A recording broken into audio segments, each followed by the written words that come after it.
নমস্কার, কেমন আছেন আপনারা? আশা করি সবাই ভালো আছেন। শুভলিপির ব্লগ থেকে আপনাদের স্বাগত জানাই। আর এই তো বর্ষাকাল পড়ে গিয়েছে, আর চারিদিকে খুবই বৃষ্টি হচ্ছে। আর এই সময় তো তালের পিঠে খাওয়ার সময়। এই তালের পিঠে, তালের কেক, তালের লুচি, রুটি যাই বলুন না কেন। তা আমিও আমাদের এখান থেকে কয়েকটা তাল জোগাড় করে নিলাম। এই আশেপাশে গাছে থেকে পাকা পাকা তাল আর এই ছোটো ছোটো তাল আমি এখান থেকে নিয়ে নিলাম। আজকে আমি করব তালের কেক আর তালের বড়া। আর তার জন্য আমি এই কালো তালটা নিয়েছি। আর এই কালো তালটা কিন্তু বেশ খেতে ভালো মিষ্টি হয়। আর আমি এই কাঠের চুবড়ি দিয়ে, যেগুলো বাঁশের চুবড়ি আর কি পাওয়া যায়, তাতে করে এইভাবে তালের শাঁসটাকে ছাড়িয়ে ছাড়িয়ে নিচ্ছি। এইভাবে নিলে কিন্তু আর কোনো ভুসিটাতে পড়ে না। আর খাওয়ার সময় কোনো রকম গালে কোনো ভুসি মতন বা যেগুলো একটা রোঁয়া মতন থাকে সেটা কিছুই পড়বে না, একদম পরিষ্কার হয়ে যাবে। এই দেখুন তালের শাঁসটা আমার কতটা পরিমাণে বেরিয়ে গিয়েছে। আর এখানে আমি তালের কেকটা করার জন্য একটা বাটির মধ্যে 1 বাটি ময়দা নিলাম, 1 বাটি চিনি নিলাম, আর 1 বাটির একটু কম সুজি নিলাম। তারপরে এখানে বেকিং সোডা দেবো একটুখানি, আর বেকিং পাউডারও দেবো একটুখানি। সব কিন্তু অল্প অল্প পরিমাণ এখানে দিয়ে দেবো। দিয়ে তারপরে খানিকটা দেবো রিফাইন তেল। দিয়ে বেশ ভালো করে আমি এটা মাখিয়ে নেবো, কিন্তু জল দেবো না, দুধ দিয়ে মাখিয়ে নেবো, যতটা পরিমাণ দুধ এখানে লাগে। আর এটা সম্পূর্ণ নিরামিষ একটা কেক হবে, তাই কোনো রকম ডিম কিন্তু আমি এখানে ইউজ করলাম না। এই দেখুন ব্যাটারটা ঠিক এইভাবে মাখিয়ে নিতে হবে। একটু ভালো করে নাড়ি চাড়িয়ে নিতে হবে। আর এটা যেন খুব একটা বেশি ঘন শক্ত না হয়, আর খুব একটা পাতলা না হয়। দেখতে পাচ্ছেন আমার কিন্তু এখনও মাখানোটা শেষ হয়নি। পুরোটা এইভাবে নাড়িয়ে ভালো করে মাখাতে হবে। এই দেখুন এইরকম আমারটা এসে গিয়েছে। এটা কিন্তু আমি এখনই কেকটা করব না, একটুখানি আমি ম্যারিনেট করার মতন কিছুটা সময় ঢাকা দিয়ে রেখে দেবো।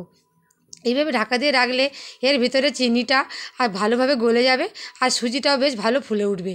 আর একটা পাত্রের মধ্যে আমি 1 বাটি এখানে ময়দা নিলাম, আর সেই তালের পালসটা কিন্তু সবটা আমি নিয়ে নিচ্ছি। দেখতে পাচ্ছেন আর কি সুন্দর তালের কালারটা, পাকা তালের গন্ধটাও দারুণ লাগছে। আর 1 বাটি আমি এখানে চিনি নিয়েছি, আর কয়েকটা আমি এলাচ এখানে থেঁতো করে নিয়েছি। এলাচের ফ্লেভারটা কিন্তু দারুণ লাগবে।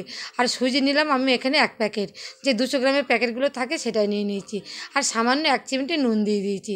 দিয়ে জল দিয়ে বেশ ভালো করে আমি এটাকে হাত দিয়ে মাখিয়ে নেব।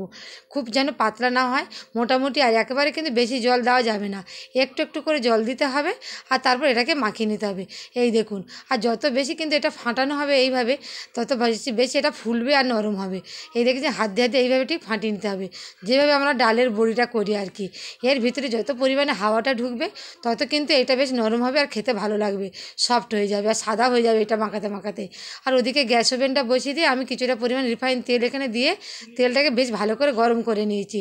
তারপরে বড়ির আকারে ছোটো ছোটো করে একটা একটা করে ওপর থেকে ছেড়ে দিচ্ছি। তেল যদি গরম না হয় তাহলে কিন্তু বড়াগুলো তেলের মধ্যে ডুবে যাবে, আর তেল ভালো গরম হয়ে গেলে কিন্তু সঙ্গে সঙ্গে এটা ভেসে উঠবে। এগুলো করতে করতে কিন্তু এটা হয়ে যায়। এই দেখুন কি সুন্দর লাল লাল মতন আমার বড়াগুলো ভাজা হয়ে যাচ্ছে। এপিট এপিট করে নাড়িচাড়া করে নিয়ে আমি এইভাবে তালের বড়াগুলো সব তুলে নেবো। আর এই তালের বড়া যখন বর্ষাকালে এইভাবে করা হয় না, এর চারিদিকে কি সুন্দর একটা সুঘ্রাণ বেরোয়। সবাই কিন্তু আশেপাশে থেকে সবাই বুঝতে পারে যে হ্যাঁ এই বাড়িতে তালের পিঠেটা হচ্ছে। এ দারুণ একটা সেন্ট বেরোয়। আর আমাদের ছেলেমেয়েগুলো দারুণ খেতে ভালোবাসে। আমি যে এই তালের মরশুমে কতবার তালের পিঠে করব তার কোনো হিসেব নেই। ওরা সবাই খুব ভালোবাসে। এই দেখুন আমার এখানে পিঠেগুলো কিন্তু সব করা হয়ে গেল। আমার ছোটো মেয়ে ছুটকি খেয়ে পড়তে যাবে, ওকে আমি একটা প্লেটে করে দিয়ে দিয়েছি। আমার ছেলেও আছে, সে এখন সামনে আসছে না, ঘরে বসে আছে। ওরা দুজনে এই ক্লাস 10-এ পড়ে, ওদের আমি দিয়ে দিলাম। তারপর আলাদা করে একটা বোল নিয়েছি, তাতে একটুখানি রিফাইন তেল আমি এইভাবে ব্রাশ করে নিচ্ছি, যাতে বাটিটার গায়ে সব জায়গায় লাগে। আর যে আমি ব্যাটারটা মাখিয়ে রেখেছিলাম কেক করব বলে, এই দেখুন সেটা কি সুন্দর ফুলে গিয়েছে, সুজি চিনি সব গলে গিয়েছে। তারপরে ব্যাটারটা আমি এর ভিতরে আস্তে আস্তে এইভাবে ঢেলে দেবো। দেখেছেন তো, এইভাবে বেশ দিয়ে এটাকে নাড়াচাড়া করে নেবো, যাতে এর ভেতরে কোনো রকম হাওয়া না থাকে, বেশ এটা যেন বসে যায়। তারপর একটা বড় গামলা নিয়েছি, তার মধ্যে আমি একটা স্ট্যান্ড নিলাম, নিয়ে একটু জল ঢেলে দিচ্ছি। এটা কিন্তু বেশ ভালো করে গরম করে নিতে হবে। আর ওই স্ট্যান্ডের উপরে কিন্তু আমি এই বাটিটা এইভাবে বসিয়ে দেবো, দিয়ে একটা বেশ চাপা দিয়ে ঢাকাটা দিয়ে আমি গ্যাসে রেখে দেবো। উপর থেকে আমি একটু কাজু কিশমিশ এইভাবে ছড়িয়ে দিলাম। এটা দেখতেও ভালো লাগবে আর খেতেও ভালো লাগবে। তারপর একটা ঢাকাটা দিলাম, এয়ার টাইটের মতো একটা বেশ ঢাকাটা পড়বে। তারপর এটা গ্যাস ওভেন জ্বালিয়ে দেবো। প্রায় এটা আধ ঘন্টা 40 মিনিট কিন্তু এইভাবে বসিয়ে রাখতে হবে। তারপর এই দেখুন কিছুক্ষণ পরে আমি ফিরে আসছি। একটা কাঠি নিয়ে আমি দেখব যে এর ভেতরে এটা যদি নরম থাকে তাহলে এখনও হয়নি।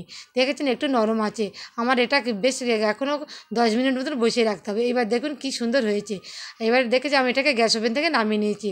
তারপর একটা প্লেট উবুড় করে দিয়ে এটাকে উল্টো ভাগ করে নিয়ে আমি আস্তে করে এইভাবে কেকটাকে বের করে নেওয়ার চেষ্টা করব। এই বাটিটাকে বেশ ঘুরিয়ে ঘুরিয়ে নিচ্ছি যাতে সহজে এই কেকটা উঠে যায়। দেখেছেন তো কি দারুণ আমার এই কেকটা হয়েছে, আর সেই রকম সফট হয়েছে কিন্তু। আর এইবার আমি একটা ছুরি দিয়ে আস্তে আস্তে করে এখানে পিস পিস করে কেটে নেব।